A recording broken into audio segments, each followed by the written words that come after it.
तो hello students, I hope आप सभी अच्छे होंगे। अभी तक जैसा कि हमने देखा, हमने केमिस्ट्री में matter in our surroundings chapter number 1 complete कर लिया। दूसरा हमने मोशन फिजिक्स का चैप्टर 1 कंप्लीट कर लिया।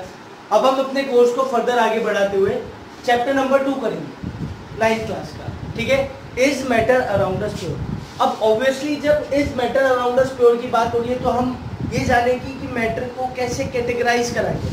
अब हम इस चैप्टर में देखो बेसिकली क्या क्या चीजें हम पढ़ने वाले हैं, वो मैंने एक छोटा सा एक ग्राफ बना दिया ताकि आप आसानी से इन पॉइंट्स को हाईलाइट कर सको। ठीक है, अब देखिए इस मैटर अराउंड अस प्योर में हम देखेंगे कि हम सबसे पहले पढ़ेंगे मिक्सचर के बारे में। ठीक है, मिक्सचर हमें पता है कि कोई भी चीज एक दूसरे में मिक्स हो जाती है, वो मिक्स हो जाता है। अब वो मिक्सचर भी कितने तरीके का होता है, हम डिफरेंट टाइप्स ऑफ मिक्सचर पढ़ेंगे, होमोजीनियस और हेट्रोजीनियस मिक्सचर, उनकी प्रॉपर्टीज पढ़ेंगे कि होमोजीनियस मिक्सचर की प्रॉपर्टीज क्या है, हेट्रोजीनियस मिक्सचर की प्रॉपर्टीज क्या है। उसके बाद हम पढ़ेंगे सॉल्यूशन। मिक्सचर में हम ऐसा कह देते हैं कि ये बेसिकली सॉलिड के लिए यूज होता है और सॉल्यूशन लिक्विड्स के लिए यूज होता है। ठीक है, अब सॉल्यूशन की अगर हम बात करें तो सॉल्यूशन भी हमारे पास 3 तरह का होगा, ट्रू सॉल्यूशन, सस्पेंशन और कोलॉइड। ठीक है, हम यहाँ इनमें ट्रू सॉल्यूशन, सस्पेंशन और कोलॉइड्स की कैटेगरीज के बारे में जानेंगे कि किस तरीके से बनते हैं और कैसे हम इनको आसानी से आइडेंटिफाई कर सकते हैं कि गिवन सॉल्यूशन ट्रू सॉल्यूशन है, कोलॉइड है या सस्पेंशन है। ठीक है, इसके बाद हम बात करेंगे कि सॉल्यूशन और मिक्सचर को हम कैसे आसानी से सेपरेट कर सकते हैं। लाइक शुगर सॉल्यूशन से हम शुगर कैसे सेपरेट करेंगे, सॉल्ट सॉल्यूशन से हम सॉल्ट कैसे सेपरेट करेंगे। ठीक है, लाइक ऑयल एंड वाटर आपस में मिक्स हो गया, हम उनको आसानी से कैसे सेपरेट करेंगे। फिर सेपरेशन के भी 2 तरीके हैं हमारे पास, फिजिकल और केमिकल मेथड्स। फिजिकल मेथड में हैंड पिकिंग, लाइक हमने देखा होगा हमारे घरों में मम्मी चावल और गेहूं साफ करती है तो उनमें से कंकड़ पत्थर निकालती है, तो उस प्रोसेस को हैंड पिकिंग बोलते हैं। सीविंग मतलब होता है छानना, जो आटा छानते हैं ना, लाइक और तुमने देखा होगा चाय छानते तो चाय पत्ती पूरी ऊपर रह जाती है, वो सीविंग होता है। इसके बाद हमारा फिल्ट्रेशन प्रोसेस, लिक्विड्स को फिल्टर करने के काम में आता है। सेपरेटिंग फनल, 2 इमिसिबल लिक्विड्स को सेपरेट करने के काम में आता है। सेंट्रीफ्यूगेशन, हमने देखा होगा कि दूध की दुकान डेयरी होती है, उस डेयरी में ना एक बहुत बड़ी सी डिस्क होती है, उस डिस्क को घुमाते हैं, तो उस घुमाने से वो जो प्रोसेस होता है वही प्रोसेस सेंट्रीफ्यूगेशन की कैटेगरी में आता है। अभी मैं इसको फर्दर एक्सप्लेन करूंगा। वहीं पे हमारे पास आते हैं केमिकल मेथड्स। केमिकल मेथड्स में हम टेम्परेचर की हेल्प ले लेते हैं। ठीक है, तो इवापोरेशन है हमारे पास, सब्लिमेशन है हमारे पास, क्रोमेटोग्राफी हमारे पास है और फ्रैक्शनल डिस्टिलेशन प्रोसेस भी हमारे पास है। ये किसकी कैटेगरी में आते हैं, केमिकल मेथड्स की कैटेगरी में। फिर हम देखेंगे फिजिकल एंड केमिकल चेंजेस कि मेटल्स के फिजिकल और केमिकल चेंजेस क्या होते हैं, और उसी में हम पढ़ेंगे कि एलिमेंट्स और कंपाउंड्स क्या है। आपने बहुत जगह देखा होगा कि this is the element, this is the compound, तो वो बेसिकली क्या, इन चीजों को हम इस पूरे चैप्टर में पढ़ेंगे। ठीक है, अभी हम इस मैटर अराउंड अस प्योर के बारे में पढ़ेंगे। ठीक है, तो सबसे पहले हम जो मैटर हमारे सराउंडिंग्स में होते हैं हमें उनका बेसिक स्ट्रक्चर पता होना चाहिए। बेसिक स्ट्रक्चर की अगर हम बात करें कि वो प्योर कैटेगरी में या फिर इम्प्योर कैटेगरी में। प्योर मतलब कि पूरा का पूरा जो कंपोनेंट हमारे पास है, जो सब्सटेंस हमारे पास है, वो एक ही तरीके का है।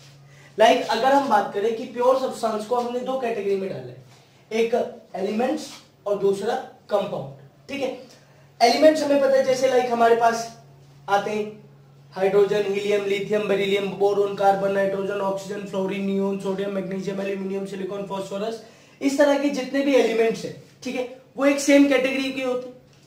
अब मेरे पास, लाइक मैंने बोला, मेरे पास हाइड्रोजन गैस एक सिलेंडर में फिल है, तो उसमें each and every atom hydrogen का होगा, तो इसीलिए वो किस कैटेगरी में आएगा, प्योर सब्सटेंस की, एलिमेंट्स की कैटेगरी में। ठीक है, अब मैंने एलिमेंट्स को भी, हम एलिमेंट्स को ना ब्रेक नहीं कर सकते, तोड़ नहीं सकते उनको आसानी से। ठीक है, क्योंकि वो सेम कंपोनेंट है, एक ही तरीके का कंपोनेंट है, तो हम उसको आसानी से ब्रेक डाउन नहीं कर सकते और वो ब्रेक होगा भी नहीं, अनब्रेकेबल होता है। ठीक है, लाइक अब हमने एलिमेंट्स को भी फर्दर क्लासिफाई कर दिया, metals, non metals and metalloids. Iron है, कॉपर है, सिल्वर है, लेड है, ये सब क्या है, मेटल्स। इसी के बाद अगर हम बात करें नॉन मेटल्स में हमारे पास हाइड्रोजन है, नाइट्रोजन है, ऑक्सीजन है, गैसेस फॉर्म जितनी भी है ये नॉन मेटल्स हो गए। मेटलॉइड्स हमारे पास सिलिकॉन, जर्मेनियम, एंटीमनी, ये सब क्या है नॉन मेटलॉइड्स की कैटेगरी में। भाई मेटल्स हमें पता है good conductor of heat and electricity होते हैं, ठीक है, मेलेबल होते हैं, डक्टाइल होते हैं, सोनोरस होते हैं, ये सारे फीचर्स हमने ऑलरेडी पढ़े हुए हैं। नॉन मेटल्स के पास ये कैपेबिलिटीज नहीं होती, ना वो डक्टाइल होते ना सोनोरस होते, ठीक है। और यहाँ पर मेटल्स को हम बोल सकते हैं शाइनी होते हैं, लेकिन नॉन मेटल शाइनी नहीं होते एक्सेप्ट डायमंड, ठीक है। यहाँ पे non metals good conductor of heat and electricity नहीं होते, लेकिन ग्रेफाइट जो एलोट्रॉप ऑफ कार्बन है वो गुड कंडक्टर है हीट और इलेक्ट्रिसिटी का, ठीक है। वहीं पर बात आती है metalloids have both the properties of metals and non metal. Metalloids के पास कुछ प्रॉपर्टी मेटल्स की भी है, कुछ नॉन मेटल्स की भी है। तो ये सारे प्योर सब्सटेंसेस की एलिमेंट फॉर्म है, ठीक है। अगर मैं बात करूं कंपाउंड फॉर्म में जैसे मैं बात करी कार्बन डाइऑक्साइड की CO2, ठीक है। CO2 लाइक अब मेरे पास CO2 गैस है, तो CO2 गैस अगर मैंने किसी चीज में फिल की हुई है तो उसमें CO2 के मॉलिक्यूल्स है, यहां पे क्या होंगे एटम्स होंगे और इसमें क्या होंगे मॉलिक्यूल्स।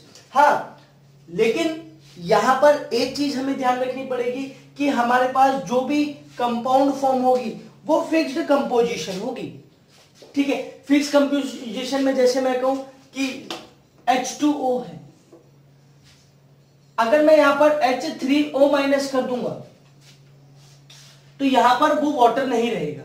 वाटर के लिए मुझे क्या चाहिए H2O ही चाहिए, ठीक। अगर मैंने कुछ भी ऊपर नीचे करा तो वो कंपाउंड जो बेसिक है वो नहीं रहेगा, उसमें चेंजेस आ जाएंगी, ठीक है। तो इसीलिए कंपाउंड हमेशा क्या रहेंगे फिक्स्ड कंपोजिशन में रहेंगे और हम इसको ब्रेक कर सकते हैं। लाइक मैंने इलेक्ट्रोलाइसिस ऑफ वाटर करा, H2O का इलेक्ट्रोलाइसिस कर दिया तो H+ अलग निकल गया, O- अलग निकल गया, ठीक है। यहां पे मैं इनको ब्रेक कर सकता हूं, लेकिन यहां पर इनको ब्रेक नहीं कर सकता, ठीक है। कंपाउंड में जैसे मैंने एग्जांपल में लिखा है वाटर लिखा है, मीथेन लिखा है, सोडियम क्लोराइड लिखा है, ये सब कंपाउंड फॉर्म है, ठीक है। अब जैसे सोडियम क्लोराइड की हम बात करें, 1 atom sodium and 1 atom chlorine combine together to form sodium chloride. अगर यहां पर कुछ भी चेंजेस आएगा तो सोडियम क्लोराइड नहीं रहेगा, ठीक है। तो कंपाउंड में हमारे पास हमेशा क्या रहेगा फिक्स्ड कंपोजिशन रहेगी, ठीक। अब हम बात करते हैं इम्प्रॉपर सब्सटेंसेस की। इम्प्रॉपर सब्सटेंसेस हमारे सराउंडिंग में बहुत सारे, जैसे हम बात करेंगे कि इम्प्रॉपर सब्सटेंसेस में एयर है, मिक्सचर है, ठीक है। एयर क्या है एक mixture of too many gases, बहुत सारी गैसेस एयर के अंदर है, नाइट्रोजन है, ऑक्सीजन है, हार्मफुल गैसेस भी हैं, कार्बन डाइऑक्साइड भी है, बहुत सारी गैसेस में मिक्स हो रखी है और वो हमारे सराउंडिंग में, ठीक है। तो किस कैटेगरी में आएगी वो मिक्सचर, और मिक्सचर वाली कैटेगरी को हम प्योर सब्सटेंस की कैटेगरी में नहीं रखते, ठीक है। Pure substance are totally different as compare to impure या फिर मिक्सचर्स, ठीक है। अब मिक्सचर्स को भी हमने दो कैटेगरी में डाल दिया, एक होमोजीनियस और एक हेटेरोजीनियस मिक्सचर, ठीक है। होमोजीनियस मिक्सचर्स में क्या होगा, जो इसके अंदर कंपोनेंट्स होंगे ना वो थोरोली मिक्स रहेंगे, पूरे के पूरे प्रॉपरली मिक्स रहेंगे, we can not identify the components present in given mixture. Like अगर मैं बात करूं कि मेरे पास दो ग्लासेस हैं, एक में शुगर सॉल्यूशन है, एक में सॉल्ट सॉल्यूशन है, ठीक है। मैंने क्या करा, एक ग्लास नॉर्मल, दो ग्लासों में नॉर्मल वाटर लिया, एक में एक स्पून शुगर मिक्स कर दिया, एक में एक स्पून सॉल्ट मिक्स कर दिया, तो आप देखकर उसे नहीं आइडेंटिफाई कर पाएंगे which one is salt solution and which one is sugar solution. तो इस टाइप के जितने भी मिक्सचर्स हमारे पास रहेंगे वो किस कैटेगरी में आएंगे, होमोजीनियस मिक्सचर की कैटेगरी में। लाइक अगर हम बात करें एयर की, हमारे सराउंडिंग्स में एयर है, क्या हम आसानी से आइडेंटिफाई कर सकते हैं कि किधर ऑक्सीजन है और किधर कार्बन डाइऑक्साइड और किधर नाइट्रोजन, किधर अदर गैसेस? नहीं कर सकते। तो वो क्या थॉरोली मिक्स हो रखे हैं, प्रॉपरली मिक्स है, तो इसीलिए वो किस कैटेगरी में आएगा, होमोजीनियस मिक्सचर की कैटेगरी में आएगा, ठीक है। जैसे यहां पर मैंने salt solution, sugar solution, alcohol in water या फिर वाटर इन अल्कोहल, आप अल्कोहल को वाटर में मिलाओ या वाटर को अल्कोहल में मिलाओ, आप आसानी से बता ही नहीं सकते कि वाटर कहाँ है और अल्कोहल कहाँ, ठीक है। वो एक पूरा थोरोली मिक्स हो जाएगा। वहीं पर अगर हम बात करें हेटेरोजीनियस मिक्सचर की, हेटेरोजीनियस मिक्सचर में आप आसानी से देखकर आइडेंटिफाई कर सकते हो कि उसके अंदर क्या क्या कंपोनेंट्स की बने, ठीक है। जैसे मैं बात करता हूँ सॉल्ट और सैंड की, अगर मिट्टी में मैं नमक मिला दूंगा तो आसानी से आप देख के बता देंगे कि ये डस्ट पार्टिकल्स है और ये सॉल्ट, ठीक है। दूसरा जैसे मैंने बात की ब्लड, ठीक है, ब्लड के अंदर से भी हम चीजों को आसानी से निकाल सकते हैं। ब्लड के अंदर क्या क्या होता है, वाटर भी होता है, प्लाज्मा भी होता है, WBC होता है, RBC होता है, ठीक है, ये सारी चीजें हमारे ब्लड में होती है। वहीं पर हम बात करें water in oil, water in oil का एक बेस्ट एग्जांपल आप यहां पर ले सकते हैं कि आपने मिल्क देखा, मिल्क लिक्विड फॉर्म है, उसके अंदर फैट मिक्स होते हैं, ठीक है। तो इस टाइप के मिक्सचर को हम किस कैटेगरी में रखते हैं, हेट्रोजीनियस मिक्सचर की कैटेगरी में, और ये फिक्स्ड कंपोजिशन में नहीं रहते कभी भी, ठीक है। लेकिन जो प्योर सब्सटेंसेस होंगे उसमें जो कंपाउंड्स होंगे वो हमेशा फिक्स्ड कंपोजिशन में रहेंगे। इम्प्योर सब्सटेंसेस में कोई भी कंपोजिशन फिक्स्ड नहीं रहेगी, ठीक। बात करेंगे सॉल्यूशन की। सॉल्यूशन क्या है, एक होमोजेनियस मिक्सचर है 2 and more than 2 कंपोनेंट्स का। जब 2 या 2 से ज्यादा कंपोनेंट्स को हम एक साथ मिक्स कर देते हैं थोरोली, ठीक है, तो वो सॉल्यूशन की कैटेगरी में आता है, ठीक। अब सॉल्यूशन में लाइक मैं बात कर रहा हूँ शुगर सॉल्यूशन की। मैंने एक ग्लास पानी लिया, उसमें 1 चम्मच चीनी मिला दी, तो वो बना क्या, शुगर सॉल्यूशन बना। लेकिन अगर हम बात करें उसमें हमने कंपोनेंट क्या क्या यूज करे, हमने उसमें वाटर यूज करा और हमने उसमें शुगर यूज करा। तो वाटर का अमाउंट ज्यादा था, तो जो ज्यादा अमाउंट में होगा वो हमेशा किस कैटेगरी में आएगा, सॉल्वेंट की, और जो कम अमाउंट में होगा वो हमेशा किस कैटेगरी में आएगा, सॉल्यूट की, ठीक है। तो यहीं पर जैसे शुगर सॉल्यूशन में सॉल्वेंट क्या हो गया, वाटर हो गया, और सॉल्यूट क्या होगा, शुगर। कंफ्यूजन ना हो इसके लिए आप ऐसे भी याद रख सकते हैं कि अल्फाबेटिकली सॉल्वेंट में जो अल्फाबेट्स है वो ज्यादा है और सॉल्यूट में कम है। तो हम ये याद रखेंगे कि सॉल्यूशन में जो ज्यादा अमाउंट में होता है वो हमेशा सॉल्यूट की कैटेगरी, सॉल्वेंट की कैटेगरी में आता है, और जो कम अमाउंट में होता है वो हमेशा सॉल्यूट की कैटेगरी में आता है। उसी तरह अगर हम सॉल्ट सॉल्यूशन की बात करें तो सॉल्ट क्या है, सॉल्यूट है, और उसके अंदर वाटर क्या है, सॉल्वेंट है, ठीक है। इसी को फर्दर हमने 3 कैटेगरी में डिवाइड किया, सॉलिड सॉल्यूशन, लिक्विड सॉल्यूशन और गैसियस सॉल्यूशन, ठीक है। सॉलिड सॉल्यूशन वो सॉल्यूशन होंगे जिसमें सॉलिड एज अ सॉल्वेंट अपना रोल प्ले करेगा, मतलब ज्यादा अमाउंट में उसमें क्या होगा, सॉल्वेंट होगा।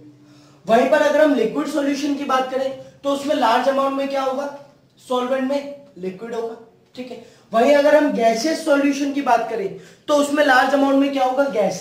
इसका एक एग्जांपल आप गैसियस सॉल्यूशन का ले सकते हैं, जैसे कैंपर, कपूर को हम एटमॉस्फेयर में छोड़ देते हैं तो एटमॉस्फेयर में एयर का अमाउंट ज्यादा होता है, लेकिन वहीं पर कुछ कैंपर के भी पार्टिकल्स उस एयर में मिक्स हो जाते हैं। तो ये third one is the category of gaseous solution, ठीक है। देखो अभी हमने करा सॉलिड सॉल्यूशन, लिक्विड सॉल्यूशन और गैस सॉल्यूशन। तो सॉलिड सॉल्यूशन को सॉलिड सॉल्यूशन क्यों बोला गया है, लिक्विड सॉल्यूशन को लिक्विड सॉल्यूशन क्यों बोला गया है, और गैसियस सॉल्यूशन को गैसियस सॉल्यूशन क्यों बोला गया। देखो इसमें जो हमें ध्यान देना है कि हमने सॉलिड सॉल्यूशन में सॉल्वेंट क्या लिया है, सॉलिड लिया है, ठीक है। मतलब लार्ज अमाउंट में जो हमारे सॉल्यूशन में अमाउंट प्रेजेंट होगा वो सॉलिड का प्रेजेंट होगा, तो किस कैटेगरी में आएगा, सॉलिड सॉल्यूशन की कैटेगरी। अगर मैंने सॉल्यूट सॉलिड को लिया है, सॉल्वेंट सॉलिड को लिया है, तो सॉल्यूट मैंने एक बार सॉलिड ही लिया है, एक बार लिक्विड लिया और एक बार गैस लिया, ठीक है। किसी सॉल्वेंट में, सॉलिड सॉल्वेंट में सॉलिड सॉल्यूट मिल जाते हैं तो क्या बनेगा हमारा, अलॉय। लाइक मैंने एग्जांपल लिखा है ब्रास का, कॉपर और जिंक को हम मिक्स कर देते हैं तो मैक्सिमम अमाउंट में लगभग 70% कॉपर प्लस 30% जिंक जब हम मिला देते हैं तो हमारा क्या बनता है, ब्रास बनता है, ठीक है। सेकंड है, अगेन मैंने सॉल्वेंट क्या लिया है, सॉलिड, और सॉल्यूट क्या लिया है, लिक्विड। यहां मैंने हाइड्रेटेड क्रिस्टल्स बोले, हाइड्रेटेड क्रिस्टल्स में जैसे हाइड्रेटेड कॉपर सल्फेट होता है, ठीक है, उसके अंदर कुछ अमाउंट ऑफ वाटर प्रेजेंट होता है, क्रिस्टल फॉर्म में होता है। जब हम उसको हीट करते हैं तो वाटर वेपर रिमूव हो जाते हैं उससे, ठीक है। तो यहां पर हाइड्रेटेड क्रिस्टल्स उनको बोल दीजिए, जिन which contain some little amount of water vapours, ठीक है। फिर मैंने सॉल्वेंट सॉलिड को लिया और गैस को एज अ सॉल्यूट लिया। तो गैस को एज अ सॉल्यूट लेने के बाद हमने देखा होगा कुछ मेटल्स की आउटरमोस्ट लेयर गैसेस को ना एब्जॉर्ब कर लेती। जब वो गैसेस को एब्जॉर्ब कर लेते तो वो इस कैटेगरी में आता है कि सॉलिड सॉल्वेंट है, ठीक है, और गैस सॉल्यूट है। उसके अंदर निकल एंड टाइटेनियम है, ये अपनी लेयर पे ना कुछ गैसेस को एब्जॉर्ब करके रख लेते हैं, ठीक है। सेकंड हमारा आता है लिक्विड सॉल्यूशन। लिक्विड सॉल्यूशन में अगेन मैंने सॉल्वेंट क्या ले लिया, लिक्विड को, मतलब लार्ज अमाउंट वाली कैटेगरी क्या है, लिक्विड है, ठीक है। अगर मैं लिक्विड सॉल्वेंट और सॉलिड सॉल्यूट लेता हूं, लिक्विड सॉल्वेंट और सॉलिड सॉल्यूट लेता हूं तो मेरे पास क्या बनेगा, sugar solution and salt solution. Like भाई शुगर के क्रिस्टल्स ही तो मिक्स करता हूँ मैं वाटर में, तो सेम कंडीशन, सॉल्वेंट वहां पर वाटर होता है और सॉल्यूट वहां पर क्या होता है, शुगर या फिर सॉल्ट। ठीक है, सेकेंड कैटेगरी है कि लिक्विड सॉल्वेंट में लिक्विड ही मिला दूं। यहाँ तो हम बेसिक से कॉमन एग्जांपल ले सकते हैं, लाइक या तो हम एसीटोन को वाटर में मिक्स कर सकते हैं, एसीटोन नहीं है तो अल्कोहल को वाटर में मिक्स कर दो, बोथ आर लिक्विड, तो these are in the category of liquid and liquid solution. ठीक, third one is the liquid as the solvent and gas as the solute, कि मैंने लिक्विड सॉल्वेंट ले लिया और गैस क्या ले लिया, सॉल्यूट ले लिया। ठीक है, तो यहां पर हमने देखा होगा सॉफ्ट ड्रिंक, जब हम सॉफ्ट ड्रिंक ओपन करते हैं तो आवाज आती है, वो जो आवाज होती है ना, वो उसके अंदर जो कार्बन डाइऑक्साइड हम फिल कर देते हैं वो वही वाली होती है। तो सॉल्वेंट लिक्विड के अंदर गैस फिल कर देते हैं, CO2 गैस फिल कर देते हैं। ठीक है, third category is gases solution. Gases solution में क्या होगा कि solvent as a gas and solute as solid liquid और गैस। ठीक है, सॉल्वेंट को मैंने मतलब लार्ज अमाउंट वाली चीज को मैंने क्या ले लिया, गैस ले लिया। अब मैं गैस में अगर सॉलिड मिलाऊंगा तो हमारे पास बेस्ट एग्जांपल है कैंपर एयर। कपूर को जब हम एटमॉस्फेयर में रख देते हैं तो उसके पार्टिकल्स एयर में मिक्स हो जाते हैं। ठीक है, तो वो क्या है, सॉल्वेंट तो एयर हो गया और जो कैंपर के पार्टिकल्स है वो क्या है, सॉलिड है। सेकेंड कैटेगरी गैस सॉल्वेंट में लिक्विड। लिक्विड में हमने देखा है कि हमारे पास क्लाउड्स है, फॉग है, आसमान में जो बादल होते हैं वो होते किस फॉर्म के, गैसेस फॉर्म के, लेकिन उनके अंदर क्या प्रेजेंट होता है, वाटर वेपर प्रेजेंट होता है। ठीक है, तो वही गैस और लिक्विड हो गया।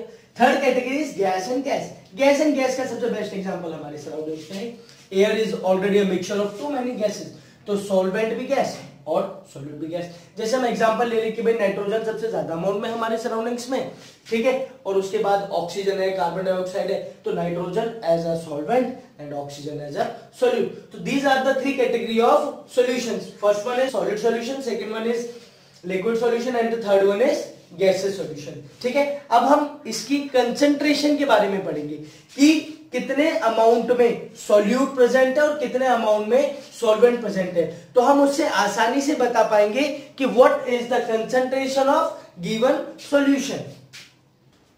अब हम बात करेंगे कंसंट्रेशन ऑफ सॉल्यूशन की। कंसंट्रेशन ऑफ सॉल्यूशन से हम पता लगा पाएंगे कि हमारे सॉल्यूशन के अंदर सॉल्यूट और सॉल्वेंट का अमाउंट कितना है बेसिकली। ठीक है, तो कंसंट्रेशन ऑफ सॉल्यूशन निकालने का जो हमारा बेसिक फॉर्मूला वो है amount of solute upon amount of solution, कि वो न्यूमेरिकल में हमें गिवन दे देगा कि सॉल्यूट इतना है और सॉल्वेंट इतना है और सॉल्यूशन इतना है, तो हम उससे आसानी से उसकी कंसंट्रेशन निकाल पाएंगे। ठीक है, जैसे अमाउंट ऑफ सॉल्यूट और अमाउंट ऑफ सॉल्यूशन दे देगा, या फिर वो क्या करेगा कि amount of solute upon amount of solvent दे देगा। जो हमारा सॉल्यूशन होगा, सॉल्यूशन किसके बराबर होगा, तो सॉल्यूशन तो सॉल्यूट प्लस सॉल्वेंट के बराबर होगा। ठीक, और ये एज इट इज यहां आ जाएगा। ठीक, या फिर वो दे देगा सॉल्वेंट का अमाउंट और सॉल्यूट का अमाउंट। हमारे जो अकॉर्डिंग टू आवर बुक हम देखेंगे कि मास बाय मास परसेंटेज निकालने का है। ठीक है, मास बाय वॉल्यूम परसेंटेज का फॉर्मूला है, लेकिन बेसिकली इस पे न्यूमेरिकल्स नहीं है। ठीक है, इसमें हम क्या करेंगे, पहले तो यहाँ पर mass by mass percentage of solution के लिए हम क्या करेंगे कि mass of solute upon mass of solution. जैसे मैंने एक न्यूमेरिकल ले लिया कि मेरे पास सॉल्ट सॉल्यूशन है, उसमें 40 ग्राम मेरा सॉल्ट है और 320 ग्राम मेरा वाटर है, तो 320 ग्राम प्लस 40 ग्राम टोटल मिला के सॉल्यूशन बना 360 ग्राम का।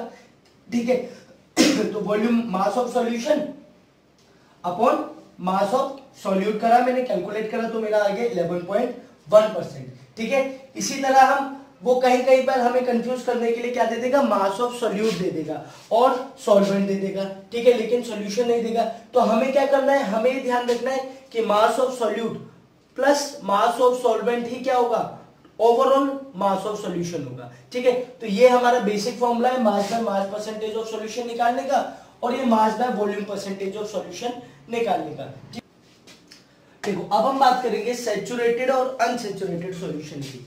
लाइक यहां हम एक एग्जांपल लेते हैं, मैं अगर सैचुरेटेड सॉल्यूशन की बात करें तो ये वो सॉल्यूशन होते हैं जिसमें आप सॉल्यूट एक लिमिटेड अमाउंट तक डिसॉल्व कर सकते हो, आसानी से मिक्स हो जाएगा। लाइक मैंने एक ग्लास पानी लिया, उसमें 1 चम्मच चीनी मिला दी, वो आसानी से मिक्स हो जाएगी। एक और मिला दी, वो भी आसानी से मिक्स हो जाएगी। फिर एक और मिला दी, वो भी मिक्स हो जाएगी। लेकिन जैसे ही मैं 4th स्पून उसमें डालूंगा तो मैं देखूंगा कि चीनी के कुछ पार्टिकल्स उसमें नीचे सेटल डाउन हो जाएंगे। जब तक वो पार्टिकल्स प्रॉपरली मिक्स कर रहे थे वाटर में, तब तक वो किस कैटेगरी में था? सैचुरेटेड सॉल्यूशन की कैटेगरी में। ठीक है, जैसे ही वो पार्टिकल डिसॉल्व होने बंद हो गए, ठीक है, डिसॉल्व होने बंद हो गए, तो किस कैटेगरी में आ गया? अनसैचुरेटेड सॉल्यूशन की कैटेगरी में आ गया। ठीक है, अगर मैं अभी यहां पर हम एग्जांपल लें, जैसे कि how can we increase the solubility of solute in given solution, कि किस तरह से हम, भाई मुझे और चीनी मिलानी है पानी में, तो मैं ऐसा क्या करूं कि उसमें और चीनी आसानी से मिक्स हो जाए।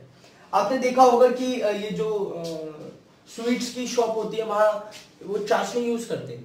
ठीक है, वो चाशनी आप नॉर्मल शुगर मिक्स करके नहीं बना सकते। क्यों नहीं बना सकते? क्योंकि एक टाइम के बाद एक गिवन टेम्परेचर पे शुगर वाटर में मिक्स होना बंद कर देता है। जब तक वो प्रॉपर्ली मिक्स होता रहेगा तब तक वो सैचुरेटेड सॉल्यूशन की कैटेगरी में आएगा। जैसे ही वो प्रॉपर्ली मिक्स होना बंद कर देगा वो किस कैटेगरी में आ जाएगा? अनसैचुरेटेड सॉल्यूशन की कैटेगरी में आ जाएगा। ठीक है, अब मैं जैसे ही उस वाटर का टेम्परेचर इंक्रीज करूंगा, टेम्परेचर इंक्रीज करने से क्या होगा? The kinetic energy between the particles increase हो जाएगी। काइनेटिक एनर्जी इंक्रीज होगी तो space between the particle increase हो जाएगा, और जैसे ही वो स्पेस इंक्रीज होगा तो शुगर के जो पार्टिकल्स है वो वाटर के पार्टिकल्स में और ज्यादा आसानी से मिक्स होना शुरू हो जाएंगे। ठीक है, तो अब हमें क्या पता लगा कि we can increase the solubility of solute with the help of increasing temperature. हम किसी भी सॉल्यूट की सॉल्युबिलिटी को इंक्रीज कर सकते हैं। कैसे? टेम्परेचर को इंक्रीज करके। टेम्परेचर इंक्रीज करेंगे तो मैं 3 स्पून 4 स्पून 5 स्पून तक शुगर आसानी से वाटर में मिक्स कर सकता हूं। लेकिन अगर मैं टेम्परेचर इंक्रीज नहीं करूंगा तो 2-3 चम्मच के बाद चीनी पानी में मिलना बंद हो जाएगी। ठीक है, तो इससे हमें पता लग गया कि टेम्परेचर इंक्रीज होगा तो सॉल्युबिलिटी क्या होगी? इंक्रीज होगी। Temperature is directly proportional to solubility of given solution. ठीक है, और अगर वो लिक्विड मिक्स होता रह रहा है तो वो अनसैचुरेटेड सॉल्यूशन की कैटेगरी में आएगा। लेकिन एक कंडीशन ऐसी आएगी जब वो मिक्स होना बंद कर देगा तो सैचुरेटेड सॉल्यूशन की कैटेगरी में आएगा। Saturated solution means stability. एक स्टेबल सॉल्यूशन को ही सैचुरेटेड सॉल्यूशन हम बोलते हैं। ठीक है, देखो अब हम देखेंगे कि हमारे पास है सॉल्यूशंस है, सॉल्यूशंस की categories, suspension, true solution and colloid. True solution homogeneous mixture रहते हैं। ठीक है, होमोजेनियस मिक्सचर में क्या होता है हमें पता, हम आसानी से आइडेंटिफाई नहीं कर पाते which one is solute and which one is solvent. ठीक है, लाइक मैं बात करूं सॉल्ट सॉल्यूशन और शुगर सॉल्यूशन की, so these types of solutions are in category of true solution। ठीक है, वहीं पर अगर हम बात करेंगे सस्पेंशन की, सस्पेंशन में क्या होता है कि जब हम सॉल्वेंट के अंदर सॉल्यूट को मिक्स करते हैं तो सॉल्यूट मिक्स नहीं होता। ठीक है, तो सस्पेंशन किस कैटेगरी में आ गया? हेटेरोजेनियस मिक्सचर की कैटेगरी में आ गया। ऊपर से लेकिन इसकी ये क्वालिटी होती है कि सस्पेंशन में जो सॉल्यूट के पार्टिकल्स हैं वो थोरोली मिक्स हो जाते हैं, पूरे के पूरे सॉल्यूशन में मिक्स हो जाएंगे, तो हम आसानी से देख के बता पाएंगे कि इसमें सॉल्यूट क्या है और सॉल्वेंट क्या है। That's why it is heterogeneous mixture. ठीक है, लाइक मैंने वाटर में चॉक पाउडर मिला दिया, वाटर में मड मिला दी, तो हम आसानी से देख के बता सकते हैं ना कि मिट्टी मिली हुई है या फिर इसमें चॉक पाउडर मिला हुआ है। हाँ, लेकिन ये थोरोली मिक्स रहते हैं पूरे के पूरे सॉल्यूशन में, और इनके पार्टिकल का साइज ज्यादा बड़ा होता है और हम आसानी से देख के बता सकते हैं। जबकि ट्रू सॉल्यूशन के पार्टिकल का साइज तो हम देख के बता नहीं सकते कि which one is solute and which one is solvent. लेकिन यहाँ पर ना एक कैटेगरी आ जाती है which lies between true solution and suspension, जो दिखने में तो होमोजीनियस है लेकिन रियल में वो क्या है? हेटेरोजीनियस। ठीक है, यहां पर हम बात करें कॉलॉइड्स की। कॉलॉइड्स क्या है कि ये दिखने में होमोजीनियस मिक्सचर है कि हम देख के इसमें बता नहीं सकते कि इसके अंदर सॉल्यूट में क्या मिक्स है। ठीक है, एक ट्रू सॉल्यूशन की तरह बिहेव करता है, लेकिन इन रियलिटी ये क्या है? एक हेटेरोजीनियस मिक्सचर। ठीक है, लेकिन इसके पार्टिकल्स का जो साइज है वो लाई करेगा किसके बीच में? ट्रू सॉल्यूशन और सस्पेंशन के बीच में। ठीक है, यहां पे ये आसानी से डिफरेंशिएट हो जाता है। इसीलिए अब क्या होगा जब हम कॉलॉइड है, कॉलॉइड कैसे बनेगा? लाइक मैं एक एग्जांपल लूं कि वाटर में मैंने मिल्क मिला दिया। ठीक है, जब मैंने वाटर में मिल्क मिलाया तो मैं आसानी से यहां पर टिंडल इफेक्ट देख सकता हूं। अब बात आती है टिंडल इफेक्ट क्या होता है? ठीक है। टिंडल इफेक्ट क्या होता है, जब भी मैं किसी लिक्विड से लाइट पास करवाऊंगा, जब भी मैं किसी लिक्विड से लाइट पास कराऊंगा तो मैं क्या देखूंगा कि मुझे लाइट का पाथ आसानी से अगर नजर आ रहा है, तो सॉल्यूशन क्या होगा, कोलॉइड। और यही कैटेगरी कोलॉइड ही टिंडल इफेक्ट रिप्रेजेंट करता है। टिंडल इफेक्ट में से क्या होगा कि देखो यहां पर ये जो कोलॉइड्स है, कोलॉइड टिंडल इफेक्ट शो करेंगे। टिंडल इफेक्ट क्या मतलब, जब भी हम इन कोलॉइड से कोई लाइट को पास कराएंगे, we can easily the path of light. ठीक है, इसका एक एग्जांपल बेस्ट है कि अगर एक डार्क रूम में कहीं एक कॉर्नर से सनलाइट आ रही है, तो सनलाइट की पाथ आसानी से आपको नजर आएगी। लाइक अगर मैं एक एग्जांपल लूं कि एक वॉल है, ये पूरा डार्क रूम है, तो यहां से ये उस सनलाइट की प्रॉपर पाथ नजर आएगी, और उस पाथ के बीच में हमें ऐसे छोटे छोटे स्मॉल पार्टिकल्स नजर आते हैं। और वो स्मॉल पार्टिकल बिना सनलाइट के क्यों नजर नहीं आते, वो बिना सनलाइट के इसलिए नजर नहीं आते क्योंकि ये जो पार्टिकल्स हैं, अभी हमारे सराउंडिंग में जो एयर है वो भी क्या है, कोलॉइड ही है। जो हमारे सराउंडिंग में एटमॉस्फेयर में अभी एयर है, उसमें बहुत सारे डस्ट पार्टिकल्स हैं, एयर है, गैसेस है, वो सब मिक्स हो रखे हैं, तो वो भी कोलॉइड की कैटेगरी में आएगा। जब सनलाइट आती है तो सनलाइट के से ये जो पार्टिकल्स इस सराउंडिंग में है वो क्या करते हैं, लाइट को स्कैटर कर देते। लाइट स्कैटर होगी तो हम आसानी से उस लाइट की पाथ को देख पाते। वहीं पर एक रूम में लाइट ऑन करके अगर तुम देखोगे तो तुम्हें टिंडल इफेक्ट रिप्रेजेंट नहीं होगा। तो टिंडल इफेक्ट रिप्रेजेंट कहां होगा, जब लाइट रे किसी कोलॉइड से पास होंगी तो लाइट के पार्टिकल्स को स्कैटर कर देंगे। क्यों, और वो स्कैटर क्यों होंगे, स्कैटर इसलिए होंगे क्योंकि इनका जो साइज है वो ट्रू सॉल्यूशन से ज्यादा है और सस्पेंशन से कम है। हम आसानी से देखकर नहीं बता सकते, लेकिन अगर हम उससे लाइट पास कराएंगे तो we can easily see the path of light. Okay, देखो अब अभी हमने पढ़ा कि मिक्सचर क्या है, सॉल्यूशन क्या है, ये सारी चीजें हमने पढ़ी। ठीक है, लेकिन अब हम क्या पढ़ेंगे कि इन मिक्सचर से हम अपनी यूजफुल चीजों को कैसे सेपरेट कर सकते। ठीक है, जो हमें सेपरेट, अब भाई सॉल्यूशन है, दो चीजें प्रॉपर्ली मिक्स हो रखी हैं एक दूसरे में, तो हम हैंड पिकिंग से, सीविंग से तो उनको सेपरेट नहीं कर सकते। तो कुछ केमिकल मेथड्स हैं जो हम यूज करते हैं इन मिक्सचर्स को सेपरेट करने के। तो सबसे पहला मेथड है इवापोरेशन। इवापोरेशन में लाइक हम बेसिक सा एग्जांपल लेंगे कि सॉल्ट सॉल्यूशन है हमारे पास या फिर शुगर सॉल्यूशन है, और हमें सेपरेट करना है, उसमें से वाटर को रिमूव करना है। ठीक है, या फिर हमें सॉल्ट ही चाहिए, हमें सॉल्ट की रिक्वायरमेंट है, या फिर हमें शुगर की रिक्वायरमेंट है, तो हम क्या करेंगे, इवापोरेट कर देंगे।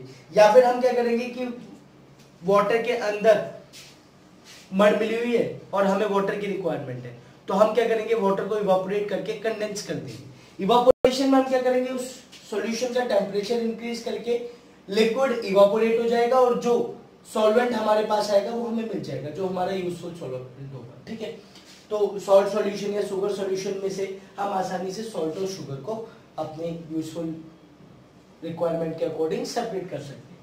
दूसरा आता है सेंट्रीफ्यूगेशन। देखो सेंट्रीफ्यूगेशन क्या होता है, एक डिस्क होती है, डिस्क इस तरह की एक डिस्क होती है। ठीक, उस डिस्क में हम ये टेस्ट ट्यूब्स लगा देते हैं, उन ट्यूब्स के अंदर हम मिल्क फिल कर देते हैं और फिर हम क्या करते हैं, इसको रोटेट करवाते हैं। तो रोटेट करवाने की वजह से एक सेंट्रीफ्यूगल फोर्स होता है जो हैवी पार्टिकल्स को यहाँ पे बॉटम में कलेक्ट कर देता है। सेंट्रीबिटल और सेंट्रीफ्यूगल फोर्स होते हैं। अब सेंट्रीबिटल और सेंट्रीफ्यूगल फोर्स को समझने के लिए मैं आपको एक बात बता देता हूँ। लाइक मैंने एक वायर लिया, उस वायर पे स्टोन को बांध दिया, अब मैं इसको रोटेट कराऊंगा, जब तक मैं इसको रोटेट कराऊंगा रोटेट होता रहेगा। जैसे ही मैं इसको छोड़ूंगा, छोड़ते ही किसी भी एक स्ट्रेट डायरेक्शन में चला जाएगा। ठीक है, तो यहाँ दो तरह के फोर्स होते हैं, एक सेंट्रीबिटल फोर्स होता है और एक होता है सेंट्रीफ्यूगल फोर्स। ठीक है, जब तक ये दोनों फोर्स बैलेंस रहेंगे, दोनों इक्वल अमाउंट में रहेंगे, तब तक ये स्टोन सर्कुलर मोशन में रहेगा। जब भी कोई भी एक फोर्स एक्सिस में हुआ तो क्या होगा, ये वायर ब्रेक हो जाएगा और ये स्ट्रेट मोशन में चला जाएगा। सेम कंडीशन यहां पे होती है, जो हैवी पार्टिकल्स होते हैं वो टेस्ट ट्यूब के बॉटम में बैठ जाते हैं। बॉटम में बैठने की वजह से मिल्क से जो फैट उसके अंदर होता है हम उसको आसानी से रिमूव कर देते हैं। यही प्रोसेस होता है मिल्क से क्रीम बनाने का, मिल्क से फैट को रिमूव करने का। ये डेयरी वगैरह में बहुत लोग यूज करते हैं इस प्रोसेस को, ठीक है। बात आती है सेपरेटिंग फनल की। सेपरेटिंग फनल एक कोनिकल शेप का होता है, ठीक। उसमें क्या होगा, लाइक मैंने केरोसिन ऑयल और water by chance coincidentally mix हो गया, अब मुझे दोनों को सेपरेट करना है। तो सेपरेटिंग फनल में एक कॉक होता है, एक, तो मैं उसको ओपन और क्लोज करता रहूंगा। कब तक? क्या होता है कि दोनों की डेंसिटी डिफरेंट होती है सेपरेटिंग फनल में। To immiscible liquid, immiscible liquid मतलब जो आपस में ना मिल सके, ठीक। तो मैं क्या करूंगा कि जब दोनों की डेंसिटी डिफरेंट रहेगी तो जो केरोसिन ऑयल है उसकी वाटर के कंपैरिजन में डेंसिटी कम है, ठीक है। तो केरोसिन ऑयल ऊपर फ्लोट करेगा और वाटर नीचे फ्लोट करेगा। तो मैं धीरे धीरे उसके कॉक को खोलता रहूंगा और जब तक बॉटम में केरोसिन ऑयल नहीं आ जाता तब तक मैं उसको धीरे धीरे निकालता रहूंगा, और फिर फाइनली क्या होगा, वाटर अलग हो जाएगा और केरोसिन ऑयल अलग हो जाएगा, ठीक। फिर बात आती है सब्लिमेशन प्रोसेस की। सब्लिमेशन प्रोसेस हमने प्रीवियस चैप्टर में भी पढ़ा था कि it is a process in which solid directly convert into air और air directly convert into solid, ठीक है। हम यहाँ पर एक एग्जांपल ले सकते हैं अमोनियम क्लोराइड और सॉल्ट का। अगर अमोनियम क्लोराइड और सॉल्ट, आपकी बुक में इसका डायग्राम भी है, अमोनियम क्लोराइड और सॉल्ट मिक्स हो रखा है, तो हम क्या करेंगे, एक बीकर में अमोनियम क्लोराइड और सॉल्ट का जो हमारे पास मिक्सचर है उसको डाल देंगे और उसका टेम्परेचर इंक्रीज कर देंगे। उसके टॉप में हम रबर कॉक लगा देंगे या फिर कॉटन प्लग लगा देंगे। कॉटन प्लग लगाने से क्या होगा, जो बीकर की बॉटम्स होगी वहां पे अमोनियम क्लोराइड फिक्स हो जाएगा, चिपक जाएगा वहां पर, और नीचे हमारे पास क्या बचेगा, सॉल्ट। अमोनियम क्लोराइड इवापोरेट हो जाएगा, सॉल्ट इवापोरेट ना होने होके वो क्या रह जाएगा, वो बॉटम में रह जाएगा, बस सेटल डाउन हो जाएगा, ठीक है। इसके बाद बात आती है क्रोमेटोग्राफी प्रोसेस की, ठीक। क्रोमेटोग्राफी प्रोसेस को हम क्यों यूज करते हैं, क्रोमेटोग्राफी प्रोसेस को हम यूज करते हैं डिफरेंट कलर्स को सेपरेट करने के लिए, ठीक है। इसमें हम क्या करेंगे, एक नॉर्मल पेपर लेंगे, पेपर पे एक ब्लैक इंक की ड्रॉप डाल देंगे और एक बीकर में हल्का सा वाटर फिल करके उस पेपर क्लिप को बॉटम पे वाटर के टच कर देंगे। तो धीरे धीरे वो जब पेपर क्लिप वाटर को एब्जॉर्ब करना शुरू करेगा तो आप देखेंगे कि इस ब्लैक इंक में जितने भी डिफरेंट कलर सेपरेट हैं वो धीरे धीरे सेपरेट होना शुरू कर देंगे। सो क्रोमेटोग्राफी डिफरेंट टाइप्स के कलर्स को सेपरेट करने में भी बहुत ज्यादा यूजफुल है, ठीक है। तो अभी यहाँ पर हमने इवापोरेशन के बारे में जाना, सेंट्रिफ्यूगेशन के बारे में जाना, सेपरेटिंग फनल के बारे में जाना, सब्लिमेशन के बारे में जाना, क्रोमेटोग्राफी के बारे में जाना, ठीक है। अब हम देखेंगे, अभी हमने देखा था कि इमिसिबल लिक्विड्स को कैसे सेपरेट करेंगे, लेकिन अब हम उन लिक्विड्स को सेपरेट करेंगे जो एक दूसरे में आसानी से प्रॉपर्ली मिक्स हो जाती है, ठीक है। तो हमारे पास एक प्रोसेस है fractional distillation process. Fractional distillation process basically हम उन मिक्सिबल लिक्विड्स के लिए यूज करते हैं जिनका बॉइलिंग टेम्परेचर में डिफरेंस 25 डिग्री केल्विन या उससे कम होता है, ठीक है। लाइक मैंने एग्जांपल लिया एसीटोन और वाटर का। अब इस प्रोसेस में हम क्या करते हैं, इस प्रोसेस में हम करेंगे जो हमारे पास मिक्सचर है उसको इवापोरेट करेंगे तो भाई एसीटोन और वाटर के दोनों के बॉइलिंग पॉइंट में 25 डिग्री का टेम्परेचर का डिफरेंस है। तो जब वाटर बॉईल होना शुरू होगा तो उससे क्या होगा, एसीटोन इवापोरेट हो जाएगा। एसीटोन को इवापोरेट करने के साथ साथ हम क्या करेंगे, उसको कंडेंस करना स्टार्ट कर देंगे।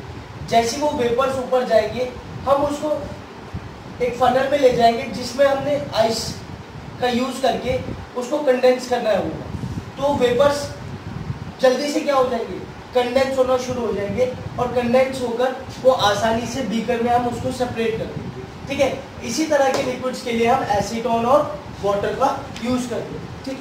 अब यहाँ पर बात आती है कि water purification system. Water purification system में अब हम बात करेंगे वाटर प्योरिफिकेशन सिस्टम की। वाटर प्योरिफिकेशन सिस्टम बेसिकली क्या है, वो सिस्टम है जो हमारे घरों में जो टैप वाटर आता है जो गवर्नमेंट सप्लाई कराती है उसके लिए। सबसे पहले क्या होगा कि वाटर रिजर्वायर में कलेक्ट करा जाएगा। रिजर्वायर में कलेक्ट करने के बाद वो वाटर कहाँ पे जाएगा, सेडिमेंटेशन टैंक में।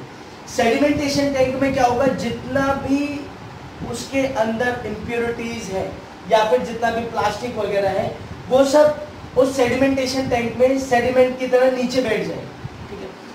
सेडिमेंटेशन टैंक के बाद उस वाटर को फर्दर भेजा जाएगा लोडिंग टैंक में। लोडिंग टैंक में हम क्या करेंगे, एलएम का यूज करेंगे। एलएम का यूज करने से ये बेनिफिट होगा कि वो जितने भी और इंप्योरिटीज है उन इंप्योरिटीज को और ज्यादा सेटल डाउन हो जाएंगी। ठीक है, सेडिमेंटेशन टैंक के बाद हम लोडिंग टैंक में डालेंगे। लोडिंग टैंक में हम क्या यूज करते हैं, एलएम यूज करते हैं। एलएम यूज करने से जो बची कुछ सेडिमेंट होगी, मिट्टी होगी, डस्ट होगा, वो सब सेटल डाउन नीचे हो जाएगा। ठीक है, उसके बाद हम क्या करेंगे, सेडिमेंटेशन टैंक के बाद लोडिंग टैंक भी डालना। लोडिंग टैंक के बाद हम डालेंगे फिल्ट्रेशन टैंक में। फिल्ट्रेशन टैंक में जो भी बची हुई थर्मोकोल, प्लास्टिक वगैरह होगा उसका हम फर्दर फिल्टर कर देंगे। फिल्टर करने के बाद हमारा जो नेक्स्ट प्रोसेस रहेगा, वो नेक्स्ट प्रोसेस क्या रहेगा, क्लोरीनेशन। ठीक है, क्लोरीनेशन के लिए हम क्या करेंगे, उस टैंक में, क्लोरीन वाले टैंक में वो जो बचा था फिल्ट्रेशन टैंक से वाटर को क्लोरीनेशन टैंक में डालेंगे। क्लोरीनेशन टैंक में डालने से क्या होगा, जितने भी बैक्टीरिया हमारे वाटर में प्रेजेंट थे वो सारे के सारे बैक्टीरिया किल हो जाएंगे और फिर उस वाटर को एक टैंक में स्टोर करके हमारी लोकल सोसाइटीज को उस वाटर को सप्लाई करा जाएगा। ठीक है, अब हम बात करेंगे, यहां पर मेरे अकॉर्डिंग ये चैप्टर खत्म हो गया है। ठीक है, अब इस चैप्टर से रिलेटेड, इस चैप्टर को स्टार्ट करने से पहले आपको पहले चैप्टर रीड करना है एनसीईआरटी से, और रीड करने के बाद इस चैप्टर की वीडियो को देखना है, और वीडियो देखने के बाद इस चैप्टर के डिस्क्रिप्शन पोर्शन में इस चैप्टर से रिलेटेड नोट्स, इस चैप्टर के एनसीईआरटी ब्लू बॉक्स सॉल्यूशंस और इस चैप्टर की एनसीईआरटी एग्जाम्पलर सॉल्यूशन आपको डिस्क्रिप्शन पोर्शन में अवेलेबल होगी। सो होप सो आपको ये वीडियो अच्छी लगी होगी। So thank you.